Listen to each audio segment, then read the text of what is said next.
My grandmother used to say that family is like a vine. Some branches grow toward the sun, others twist back into the dark soil looking for something buried. I never understood what she meant until I buried her. My name is Elias Mercer. I'm 28 years old, and 3 weeks ago I inherited the house I'd never seen in a town I'd never visited from a woman I barely remembered. My grandmother, Odette Thibodeau Mercer, lived in Vermilion Parish, Louisiana, in a place called Delcambre, a fishing village where the roads dead end into marshland and the nearest Walmart is 40 minutes away if you don't hit traffic from the shrimp boats. She died on a Tuesday night in April. Someone broke into her house. That's what the police report said anyway. Attempted burglary. The intruder never took anything. He just killed an 83-year-old woman in her kitchen and left. I got the call from a detective named Fontenot who spoke with a kind of thick Cajun accent that made every sentence sound like it was being dragged through honey. He told me they were sorry for my loss. He told me the investigation was ongoing. He told me I was the sole heir to her estate because my father was dead. My mother wanted nothing to do with it, and my older brother, Rennie, had disappeared 2 years ago under circumstances nobody in my family liked to discuss. So I drove 14 hours from Charlotte with everything I owned stuffed into the back of my Corolla, because what else was I supposed to do? My lease was month to month. My job at the warehouse had just let me go. My girlfriend had left 4 months before that. I was a man with nothing holding him anywhere, and there was a house waiting for me at the end of a long, ugly road. The thing about grief is that it doesn't always feel like sadness. Sometimes it feels like confusion, like you're standing in a room and you can't remember why you walked in. I felt that way the whole drive down, like I was sleepwalking through a decision someone else had made for me. I'd met my grandmother twice in my life. Once when I was 7, at a family reunion in Baton Rouge where she'd pressed a $5 bill into my palm and told me I had my father's eyes. Once when I was 16, at my father's funeral, where she'd stood apart from everyone else and wept into a handkerchief embroidered with magnolias. She sent Christmas cards every year. She called on birthdays, but there was always something careful about her, something held back, but she was afraid of getting too close. Now she was dead, and I was here, and the house was waiting. I should have turned around. I should have signed the paperwork, sold the place, and gone back to pretending my family was normal. But I didn't. And now I think I understand what she meant about the vine. Some branches grow toward the sun. Others twist back into the dark. I think I've found out which kind I am. The house sat at the end of Parish Road 684, where the asphalt crumbled in the gravel, and the gravel surrendered to mud. Live oaks draped with Spanish moss lined the property like mourners at a wake, the branches so heavy they scraped the roof when the wind picked up. It was smaller than I expected. A single-story Acadian cottage with a tin roof gone orange with rust, and a porch that wrapped around 3 sides. The paint had once been yellow, cheerful even, but decades of humidity had peeled it back to gray wood underneath. A rocking chair sat near the front door, still and waiting. I parked in the dirt clearing that served as a driveway and sat there for a long moment, engine idling. The radio had lost signal 20 minutes ago. Out here there was nothing but the wet hum of insects and the occasional cry of something in the marsh. The key Detective Fontenot had mailed me fit the front door with a grinding reluctance, like the lock hadn't been turned in years. Inside, the air was thick and stale, carrying the ghost of something floral, gardenias maybe, or jasmine, buried under the musk of closed-up rooms. I walked through the house like a trespasser, the kitchen where she'd died, the living room with its crocheted afghans and porcelain saints, the bedroom with its iron frame bed and quilt so faded I couldn't tell what color it had started as.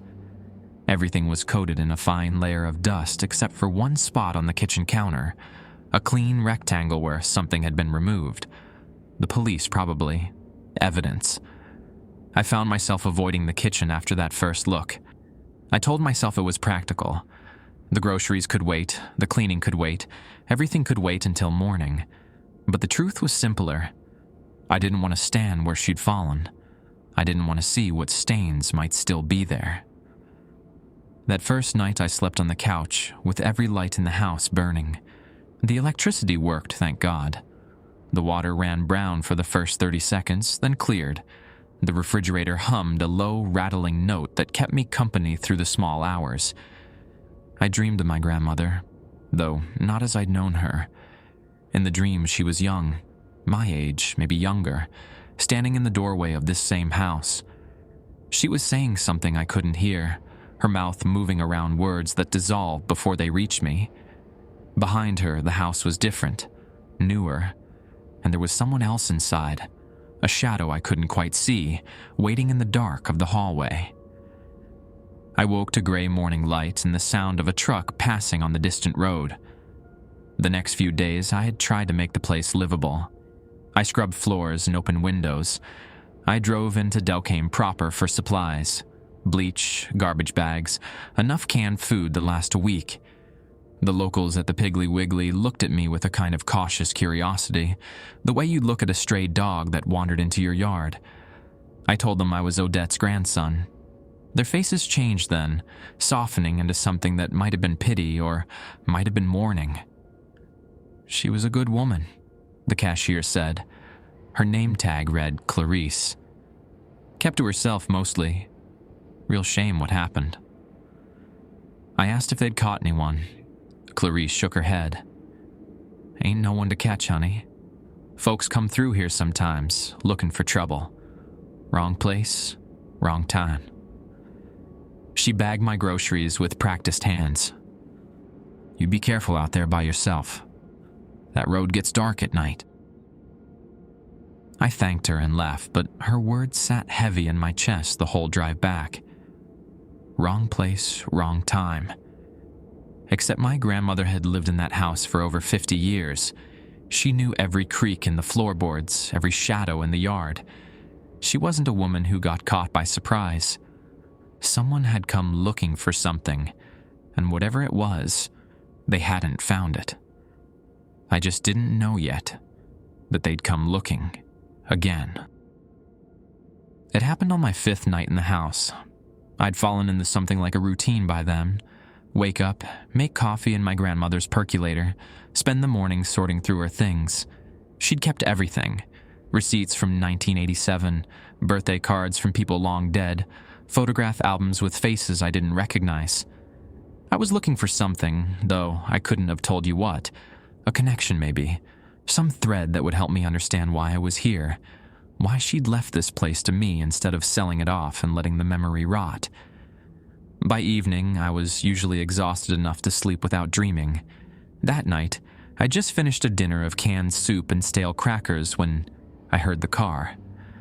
Not on the main road, closer. The crunch of tires on gravel, slow and steady, coming up the drive. I wasn't expecting anyone. I didn't know anyone to expect. I went to the window and pulled back the curtain. Headlights cut through the dark, too bright, blinding me for a moment before they clicked off. A sedan, dark-colored, sat in the clearing where I'd parked my Corolla. 2 doors opened. 2 men got out. They weren't from around here. I knew that before they reached the porch. Something about the way they moved.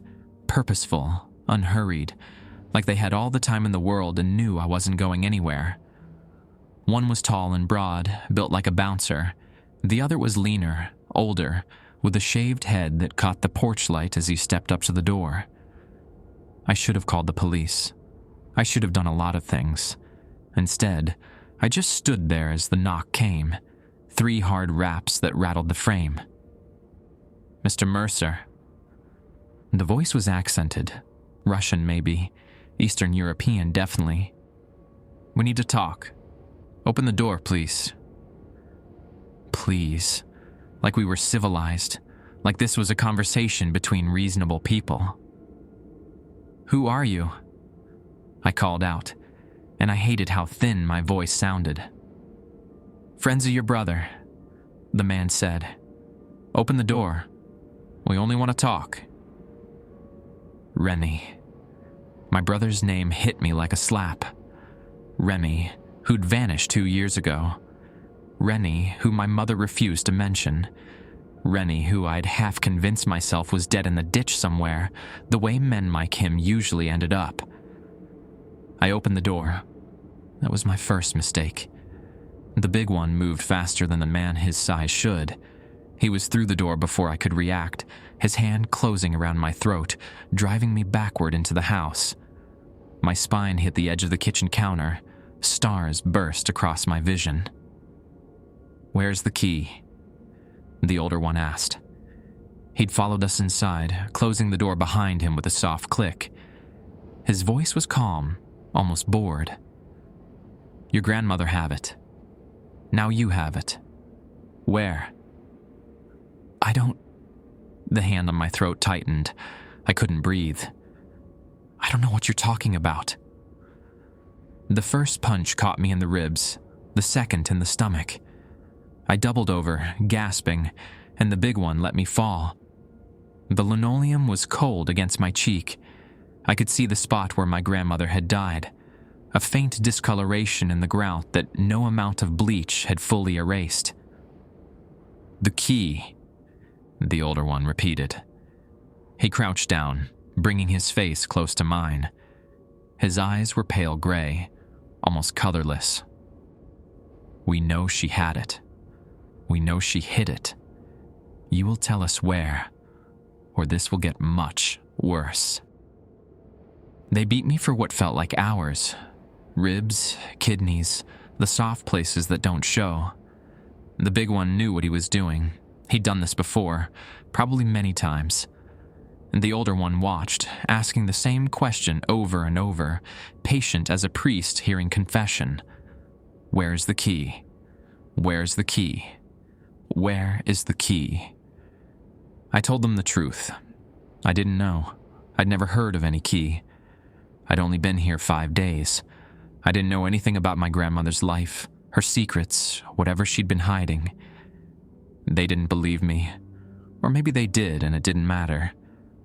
When they finally left, I lay on the kitchen floor for a long time, breathing in shallow sips because anything deeper sent fire through my chest. The sedan's engine faded into the night. The insects resumed their chorus, indifferent to what had happened inside these walls. I crawled to my phone and called 911. The deputy who arrived was young, fresh-faced, clearly rattled by the sight of me. He took my statement, promised they'd look into it, promised they'd increase patrols on the road. I didn't believe him, but I didn't have anywhere else to go. The next 3 days passed in a haze of pain and paranoia. My ribs weren't broken. I'd broken ribs before, in a car accident when I was 19, and this wasn't that. But they were bruised deep enough that every breath felt like a small punishment. I pissed blood the first morning, which scared me badly enough to consider driving to the hospital in New Iberia. But the thought of sitting in a waiting room for 6 hours, answering questions I didn't have answers to, explaining bruises that looked exactly like what they were, it kept me in the house. I told myself I was healing.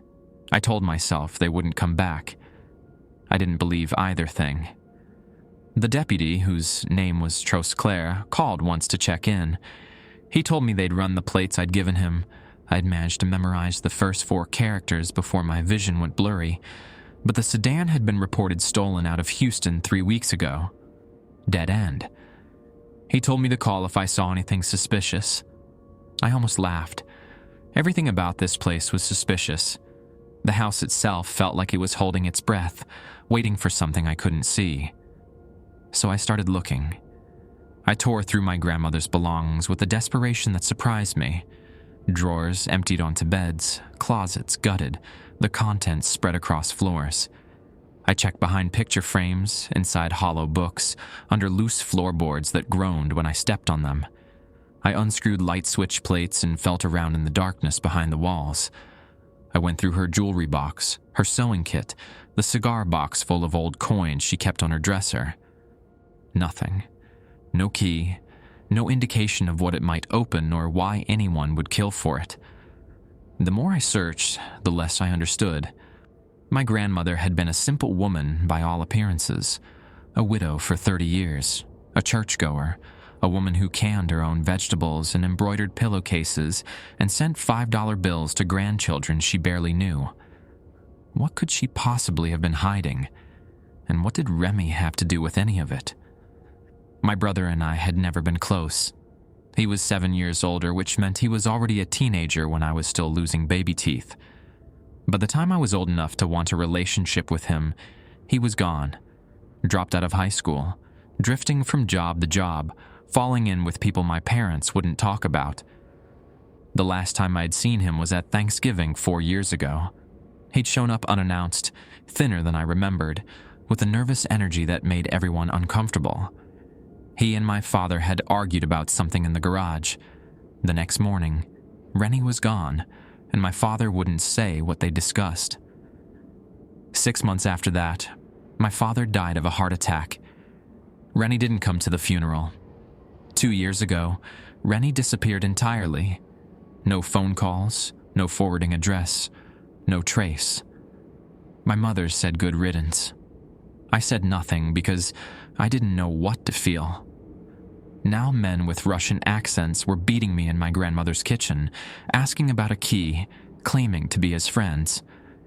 The connection was obvious, even if the details weren't.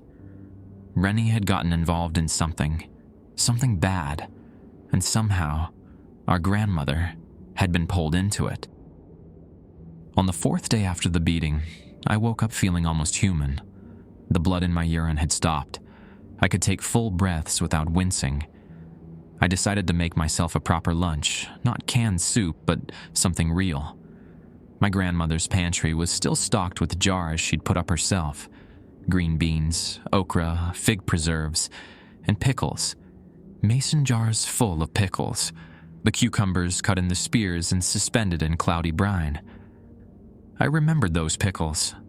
That Thanksgiving, the last time I'd seen Remy, my grandmother had sent us home with a jar. My father had eaten them all within a week, something he never did with anything else. Just like my mama used to make, he'd said, which confused me at the time because his mama had died when he was a boy. I reached for a jar, suddenly hungry for something that tasted like memory. The lid was tight. I had to run it under hot water and bang the edge against the counter before it finally popped loose. The snow hit me. Vinegar and dill and something sharper underneath. Garlic, maybe. I fished out a pickle spear and bit into it. It tasted like summer, like something I'd lost and forgotten I was missing. I reached for another, and my fingers touched something that wasn't a cucumber. Metal. Small, hard, wrapped in plastic. I pulled it out, heart thudding against my bruised ribs. The plastic was a sandwich bag, sealed tight, clouded with brine. Inside was a key. It was old, the brass tarnished almost black. Not a house key, too ornate for that. The head was shaped like a fleur-de-lis, and the shaft was longer than any modern key I'd seen. It looked like something that would open a chest, or a safe, or a door that hadn't been built in 100 years.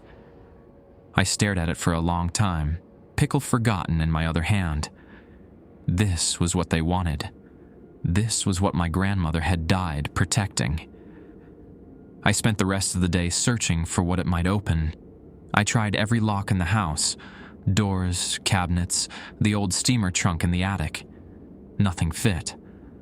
I drove into town and checked the post office, thinking maybe she'd had a P.O. box, but the clerk told me Odette Thibodeau Mercer had never rented one. I asked at the bank, but they wouldn't tell me anything without proper documentation. Dead ends, all of them. By nightfall, I was back in the house, sitting at the kitchen table with the key in front of me. The fleur-de-lis caught the overhead light, its edges worn smooth by decades of handling. My grandmother had touched this thing, had hidden it so carefully that she died before giving it up. What was worth that? What could possibly be worth dying for? I thought about the men, the calm one with the pale eyes, the way he'd asked the question over and over, patient, certain.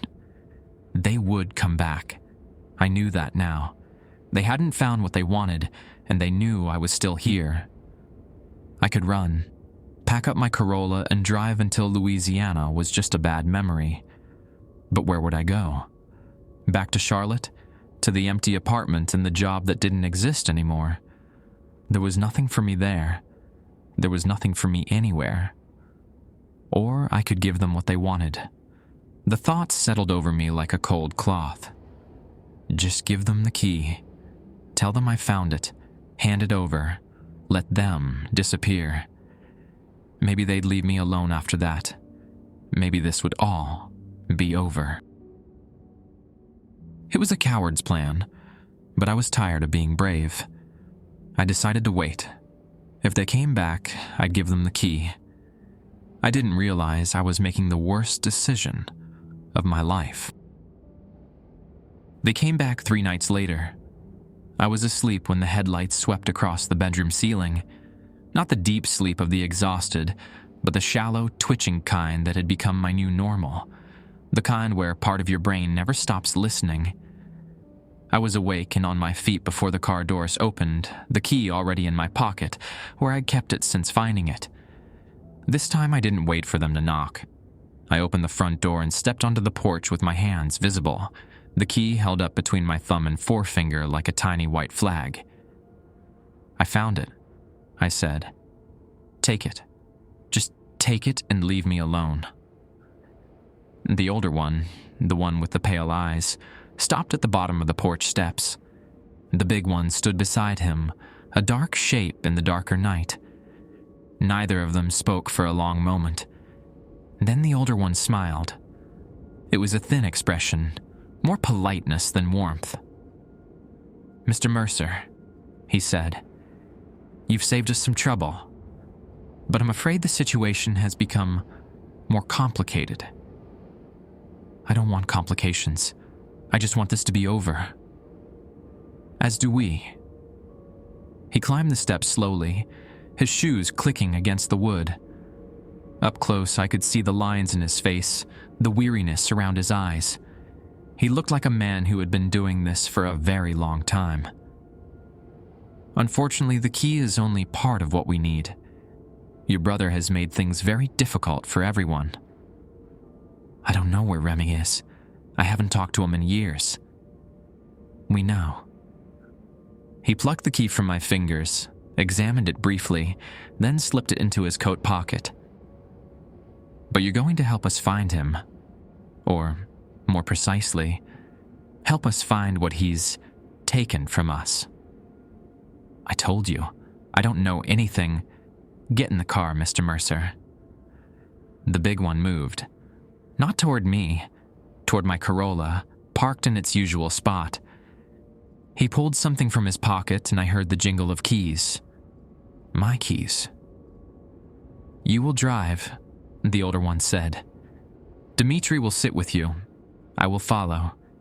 If you try anything clever, I will put a bullet in your spine, and we will find another way. Do you understand?" I understood. I understood that giving them the key had changed nothing. I understood that I was not going to walk away from this. I got in the car. Dimitri, the big one, folded himself into the passenger seat with surprising grace. He didn't speak, didn't look at me, just stared straight ahead with his hands resting on his thighs. In the rearview mirror, I could see the sedan's headlights flick on. "Where are we going?" I asked. Dimitri pulled a phone from his pocket, tapped the screen a few times and held it up. A map. An address in Homa, about an hour east. I knew that address. I'd been there once, years ago, for a birthday party I tried to forget. It was my parents' house. The drive was the longest hour of my life. The roads were empty, just us and the sedan behind us, cutting through the dark. Dimitri didn't speak, didn't move, barely seemed to breathe. I thought about crashing the car, jerking the wheel into a ditch or a tree, but every time the thought formed, I glance at the mirror and see those headlights, steady and patient. they'd shoot me before I could unbuckle my seatbelt. So I drove. The house was a modest ranch on a quiet street, the kind of neighborhood where people waved at each other and complained about property taxes. My mother had moved here after divorcing my father, then reconciled with him 3 years later in a decision none of us understood. They'd been living together again for the past 18 months, pretending the previous decade hadn't happened. There were no lights on in the house. It was almost midnight. I pulled him to the driveway and killed the engine. Dimitri got out first, opened my door, and gestured for me to follow. The sedan parked on the street, and the older one emerged, walking toward us with his hands in his pockets. "Inside," he said, quietly. The front door was unlocked. That was wrong. My mother was paranoid about locks, had been ever since a break-in at her apartment years ago. She would never leave the door unlocked at night.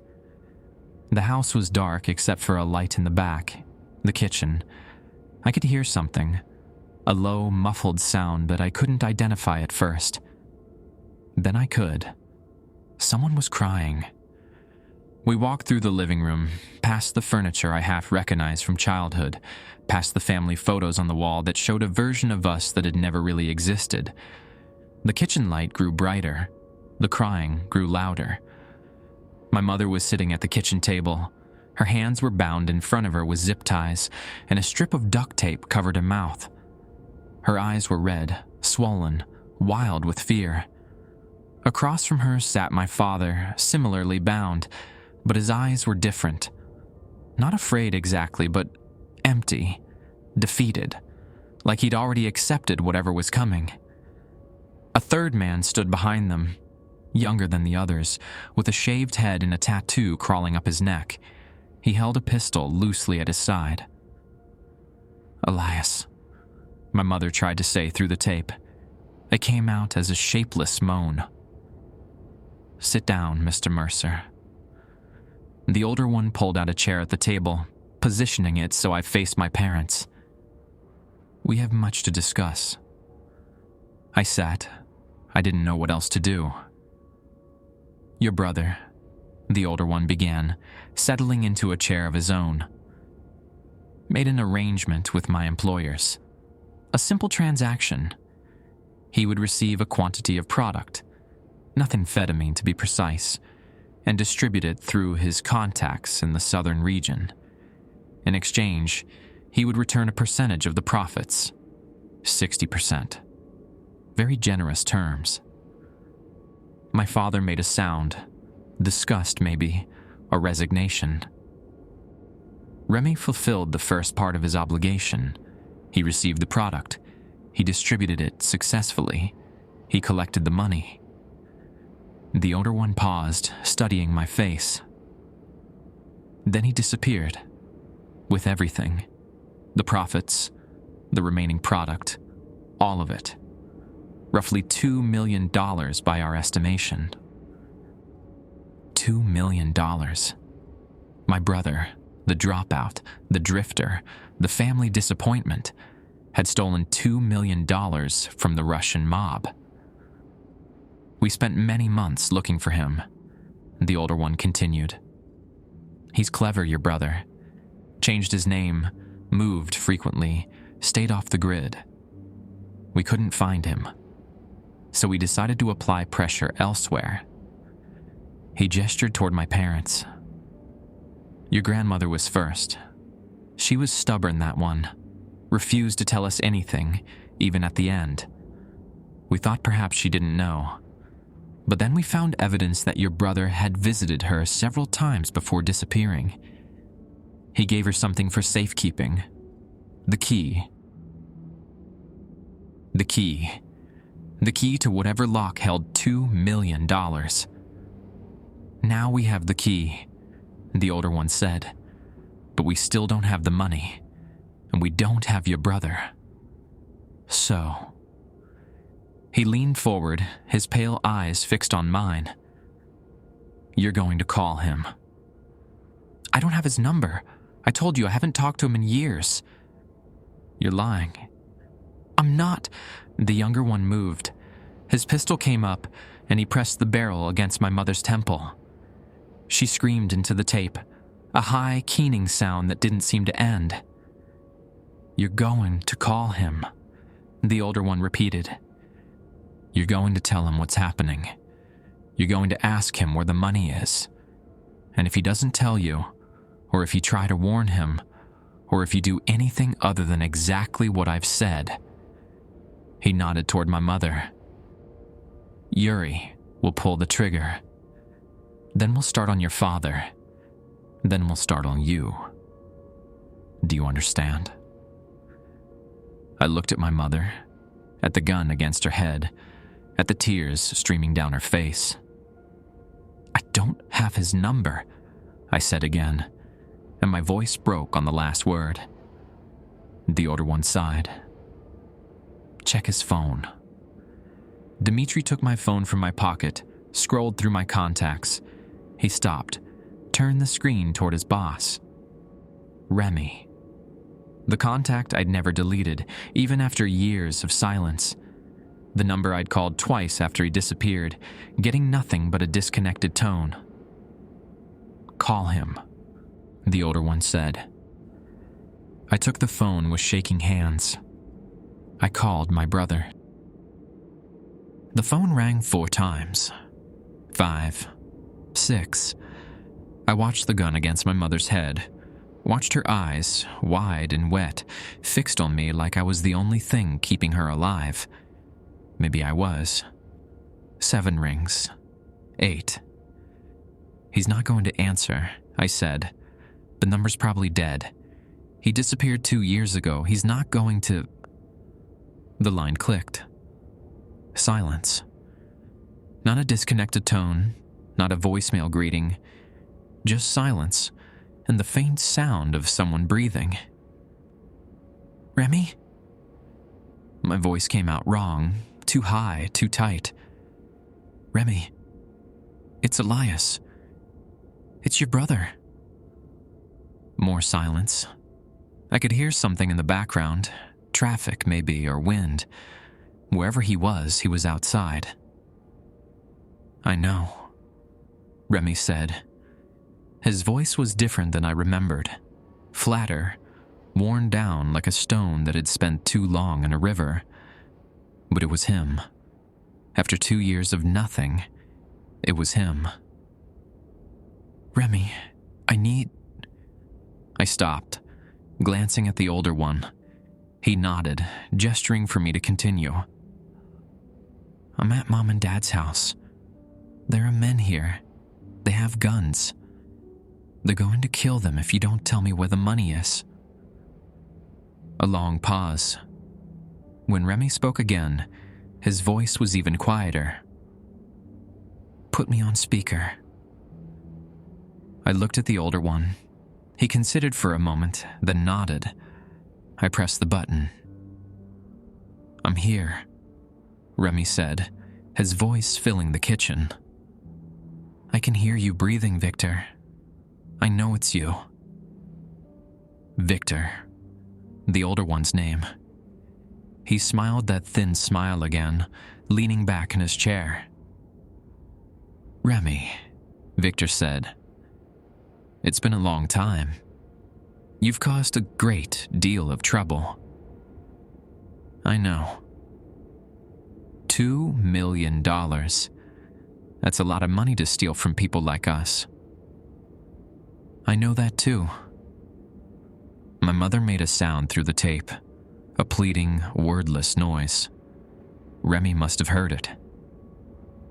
"Is that Mom?" "Yes," I said. "Remy, they're going to kill her. They killed Grandma. They beat me half to death. You have to tell them where the money is." "Elias." My brother's voice cracked on my name. "Elias, I'm sorry. I'm so sorry. I never wanted any of this to touch you." "Then fix it. Tell them what they want to know." Silence again. I could hear Remy breathing, could almost feel him thinking, weighing options that had run out years ago. "If I tell you," he said finally, "will you let them go? My parents, my brother, will you let them walk away?" Victor spread his hands. "Of course. We're businessmen, Remy. We want what's owed to us, nothing more." I knew he was lying. I think Remy knew it too.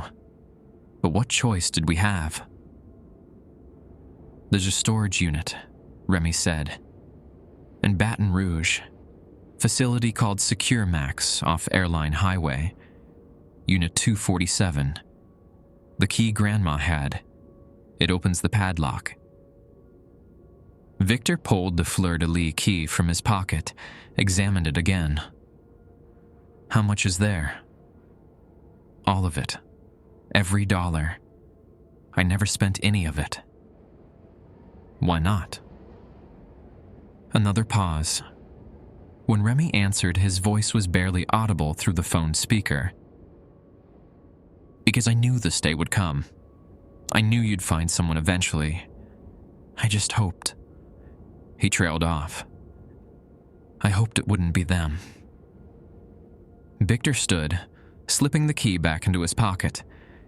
He nodded to Dimitri, who pulled out his own phone and stepped into the hallway, already dialing. "We'll verify," Victor said. "If the money is there as you say, then we have no further business with your family." "It's there. I swear to God, it's all there."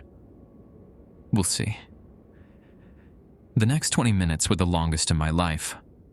We sat in that kitchen, my parents bound and terrified, me frozen in my chair, Victor watching us with the patience of a man who had done this many times before. Yuri kept the gun on my mother. Nobody spoke. Finally, Dimitri returned. He nodded once. Victor smiled. "It seems your brother told the truth. The unit is there. My people are opening it now." I felt something loosen in my chest. Relief, maybe, or the beginning of it. "So you'll let us go?" I asked. "We're done?" Victor didn't answer immediately. He looked at my parents, at me, at the phone still clutched in my hand. Then he looked at Yuri.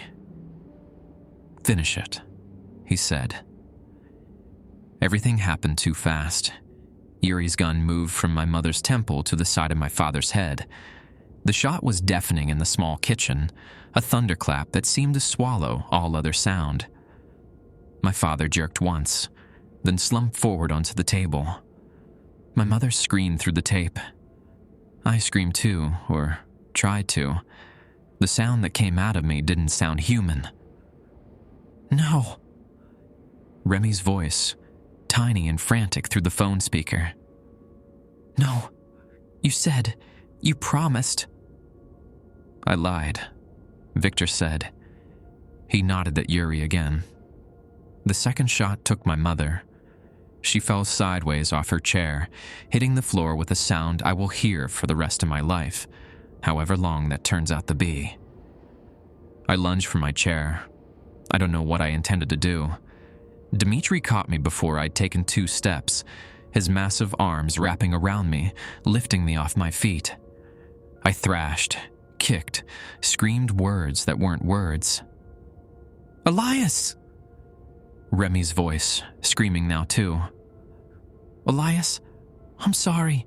I'm so sorry. I didn't..." Victor picked up the phone from where I dropped it. He held it to his ear, listened to my brother's desperate apologies for a moment, then ended the call. "We're done with you now," he said to me. His voice was calm, almost gentle. "This wasn't personal. Your brother stole from us. We needed to send a message. Surely you understand." I didn't understand. I would never understand. My parents were dead on the floor of their own kitchen, and this man was explaining it to me like it was a business decision. "The money," I managed to say. "You have the money. Why..." The money was never the point. Victor slipped the phone into his pocket. The money is replaceable. Respect is not. Your brother disrespected us. No, everyone who knows him, everyone who might think of doing the same thing, will know what happens. He patted my cheek, almost affectionately. You were never going to walk away from this, Mr. Mercer. None of you were. He said something to Yuri in Russian. Yuri raised his gun. I closed my eyes. I thought of my grandmother, alone in her kitchen, facing the same men with the same question. I thought of my brother, wherever he was, listening to our parents die through a phone speaker. I thought of the vine, some branches growing toward the sun, others twisting back into the dark. I heard the shot. I felt something hot spray across my face. And then, nothing. I woke up in a hospital room in Homa 3 days after I should have died. The first thing I saw was the ceiling. White acoustic tiles, water-stained in one corner, lit by the gray light of an overcast afternoon. The second thing I saw was the IV in my arm. The third was the police officer sitting in the chair by the door, scrolling through his phone with the bored expression of a man who'd been waiting a long time. I tried to speak. My throat felt like it had been scoured with sandpaper. The officer looked up. He's awake. He called to someone in the hallway, then to me. Don't try to move too much. You've been through a lot. That was one way to put it. The next few hours came in fragments. Doctors asking me questions I couldn't answer. Detectives asking me questions I didn't want to answer. A nurse who changed my bandages and told me I was lucky.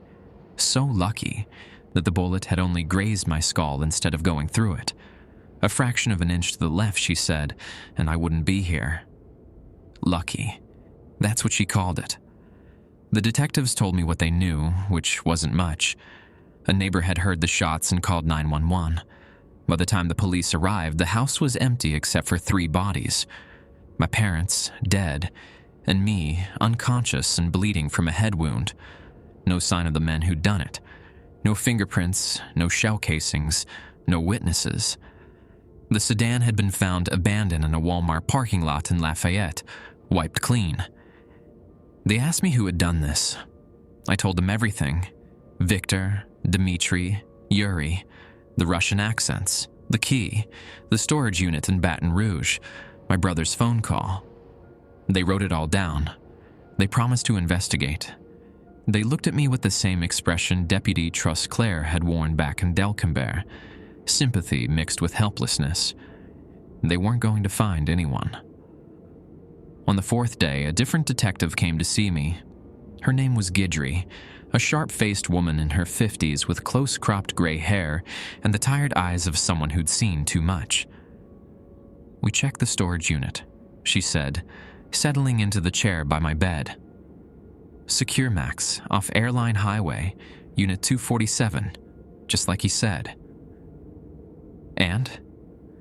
She paused, studying my face. It was empty. I didn't understand at first. Empty, but Remy said, there was nothing there, Mr. Mercer. No money, no drugs, nothing. Just an empty unit with a padlock that matched the key you described. We dusted for prints, checked the facility's records. Your brother rented that unit 3 years ago, paid cash 6 months in advance. But according to the manager, no one's accessed it since. Empty. The unit was empty. I lay there, trying to make the pieces fit. Remy had told them the money was there. Victor's people had confirmed it. Dmitri had made the call, had said the unit was there. They'd killed my parents because they had what they wanted, but there was nothing there. I don't understand, I said. Detective Guidry leaned forward. Your brother gave them a location. They verified the unit existed, that the key worked, but they didn't actually check inside before. She gestured vaguely, By the time they realized it was empty, they were long gone. And so was your brother. So he lied to them. It appears so. I thought about that phone call. Remy's voice, flat and worn, the way he'd apologized over and over. I'm sorry, Elias. I'm so sorry.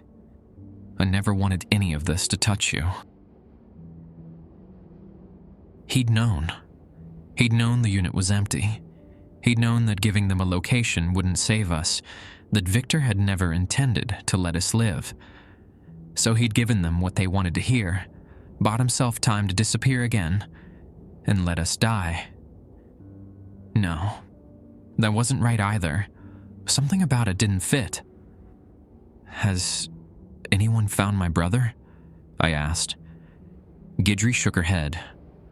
We've put out alerts, but he's been off the grid for 2 years. If he doesn't want to be found... She didn't finish the sentence. She didn't have to. I was released from the hospital a week later. There was nowhere to go except back to my grandmother's house. My house now, I supposed, though it didn't feel like mine. The police had cleared my parents' home as a crime scene, but I couldn't bring myself to go there. I couldn't even drive past the street. So I went back to Delcam, back to the cottage at the end of Parish Road 684, with its rusting roof and its live oaks and its ghosts. The place felt different now, smaller somehow, sadder. I walked through the rooms where I'd searched so desperately for the key, stepping over the mess I'd made and never cleaned up. I sat in the kitchen where I'd been beaten, where I'd found the pickle jar, where everything had started to unravel. And I thought about my brother. He'd stolen $2 million. He'd hidden it somewhere, not in that storage unit, somewhere else, somewhere only he knew. He'd given our grandmother a key that opened nothing, a decoy, a way to buy time if anyone came looking. And when they did come looking, when they found her and killed her and then found me, he'd done the same thing, given them an empty box, a stalling tactic. But why? If he'd known we were going to die anyway, why bother? Unless that wasn't what he'd been doing at all. The thought crept into my mind slowly, unwelcome, impossible to ignore. Unless he wasn't trying to save himself. Unless he was trying to save us. The letter arrived 2 weeks after I came back to Delcomp. It was waiting in the mailbox at the end of the drive, tucked between a power bill and a grocery store circular.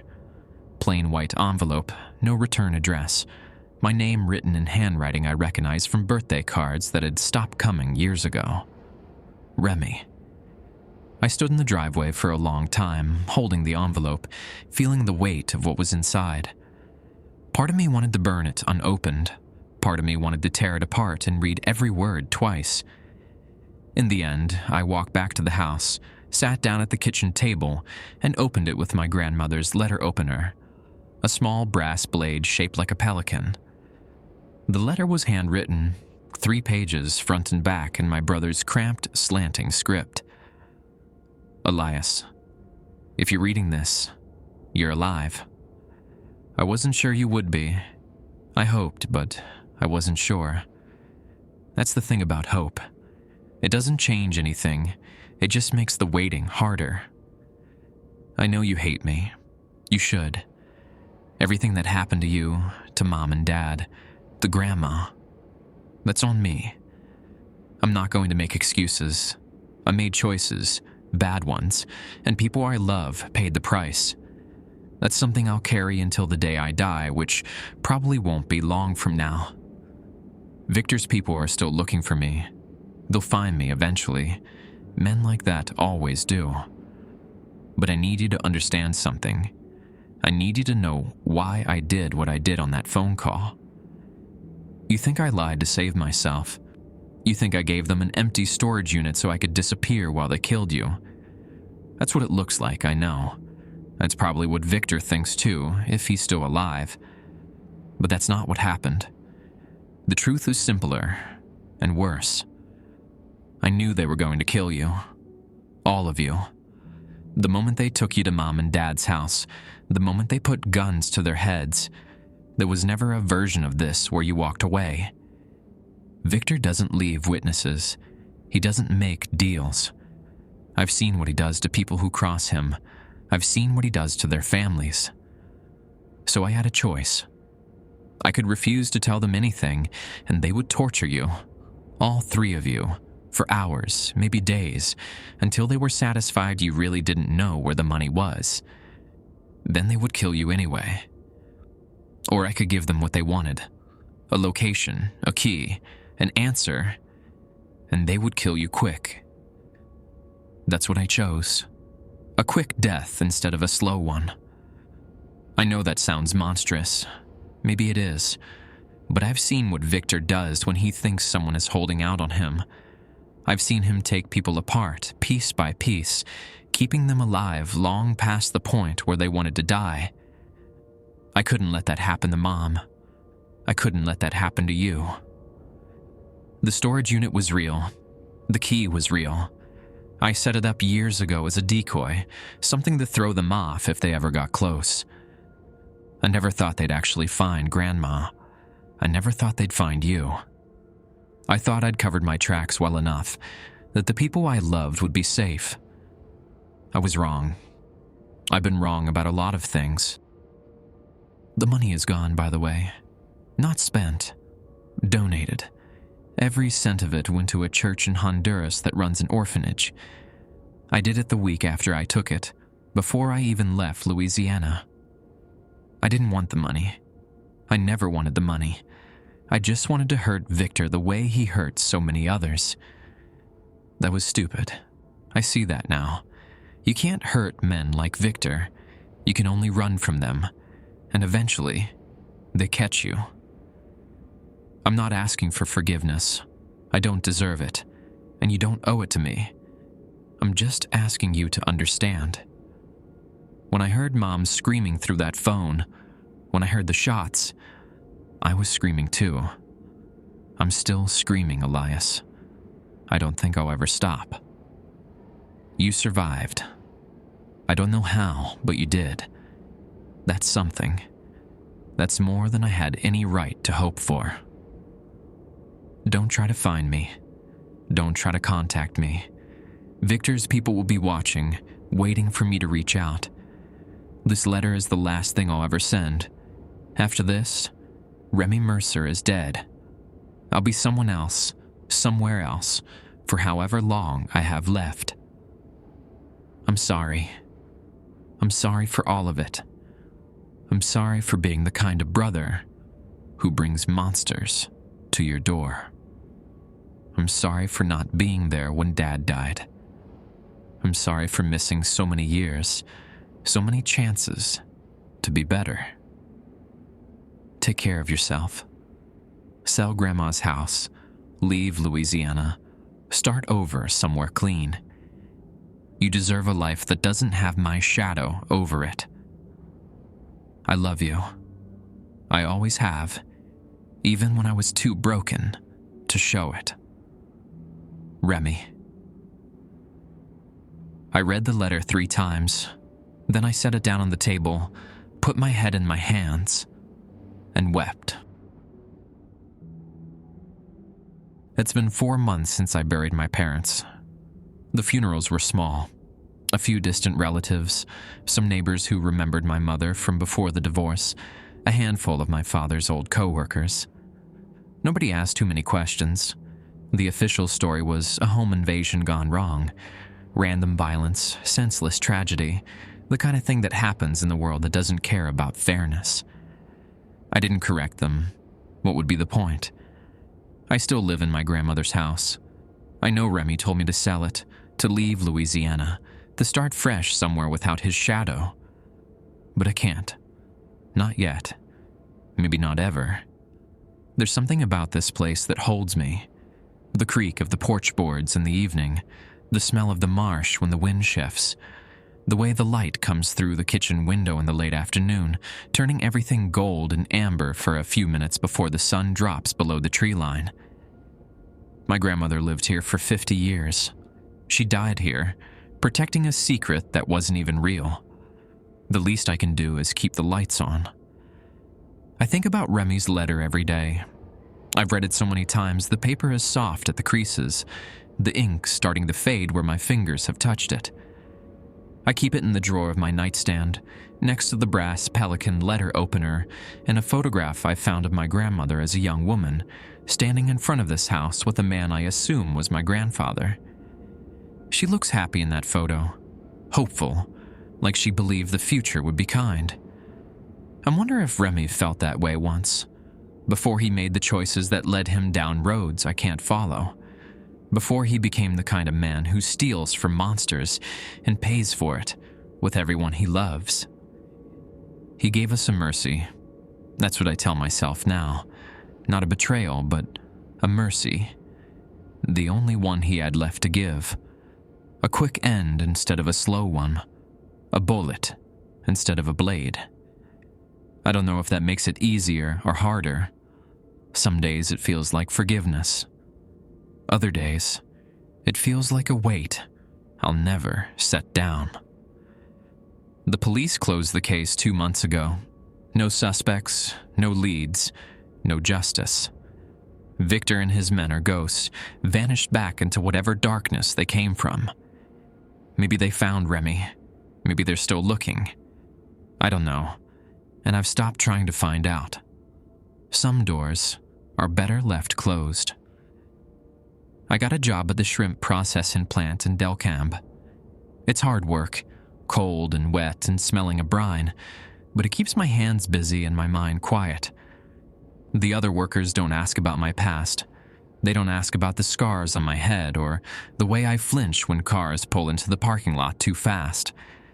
They just nod and pass me the next bin of shellfish, and that's enough. At night, I sit on my grandmother's porch and watch the fireflies drift through the yard. I think about vines and branches, about the ones that grow toward the sun and the ones that twist back into the dark. I think about my brother, somewhere out there, running from men who will never stop hunting him. I think about my parents, my grandmother, all the people who got caught in the roots. And I think about myself, the one who survived, the one who has to carry all of it now. Some branches grow toward the sun. I'm still trying to figure out which kind I am.